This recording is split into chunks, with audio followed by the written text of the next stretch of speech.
अस्सलाम वालेकुम व्यूअर्स, कैसे आप? उम्मीद है सब खैरियत से होंगे, सब अपने अपने घरों में खुश होंगे, खुशहाल होंगे। जंग का ख़तरा टल गया है, लेकिन ख़बरें अभी भी आ रही हैं कि जो है इंडिया ये फिर से जंग कर सकता है, हमला कर सकता है।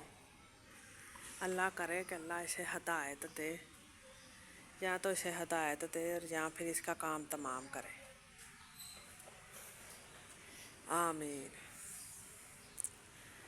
तो आज की बात यह है कि हमारे माशरे में ज़्यादातर जो लड़के हैं ना, या मर्द हैं या लड़के हैं, ये सब अपने दिमाग का कम इस्तेमाल करते हैं।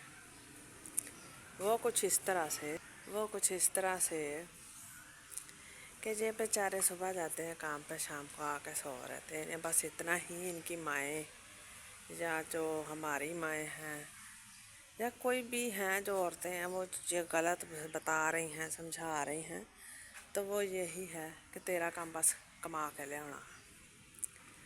बाकी उन्होंने होर ओहदा कोई जिम्मेदारी नहीं दसी जाती, कोई अकल नहीं दी जाती।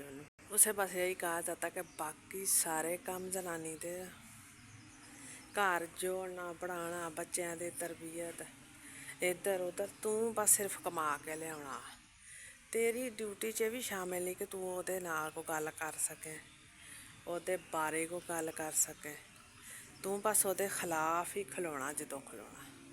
वो भी ऐसा हूड़ मत हुंदा कि जिन्हों ना कोई अकल नहीं आती, जमाने च रह के भी, बाहर इधर उधर वेख के भी वो अकल नहीं सिखदा।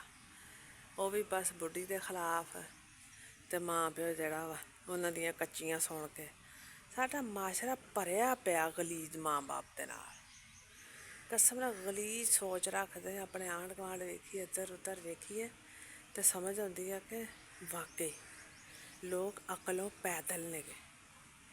सिर्फ अपने मतलब वास्ते वो अपने बेटे नूं इस्तेमाल करते, उन्होंने मोहरा बनाते हैं ते बहू ते ला तदाद जुलम तो ढाउंदे ने गे। ते फिर बाद चो असी अच्छे शौहर हाँ, वो कवे भी अच्छा शौहर आ, तारीफां करदी साह ना लवे। इदां दे इत्थे बहुत घर पाए जाते हैं साडे जिहड़े मुल्क विच आ। पता नहीं बाहर दा तो सानूं पता नहीं कि दुनिया बदल गई जां नहीं बदली, लेकिन साडा माशरा हिंदुआं नूं छड्ड के आण के भी हिंदू ही रहे। सिर्फ ना इन्हां बदलिया अपना कि असीं मुसलमान हाँ। बाकी इन्हां नूं कोई पता नहीं कि मुसलमानां दा जिहड़ा मजहब वा, जिहड़ा साडा दीन आ, वो सानूं की कहंदा वा, काहदे बारे गल करदा वा, काहदी इज्जत करन दा कहंदा, किहदे नाल रहण दा कहंदा, किहदे तो बचण दा कहंदा, वो उन्हां नूं कोई मत नहीं है। तो जदों माँ प्यो नूं मत नहीं होनी तो औलाद नूं कित्थों हो जानी है? सवाल तो पैदा हुंदा ना। उत्थे फिर बहुआं, बेटियां, मावां बहुत पिसदियां ने, ते जड़ियां पिस जांदियां ने फिर उन्हां ते फर्ज हो जाता कि वो अपने बच्चों नूं सिखाउण, अपने बेटिਆਂ नूं ट्रेन करन।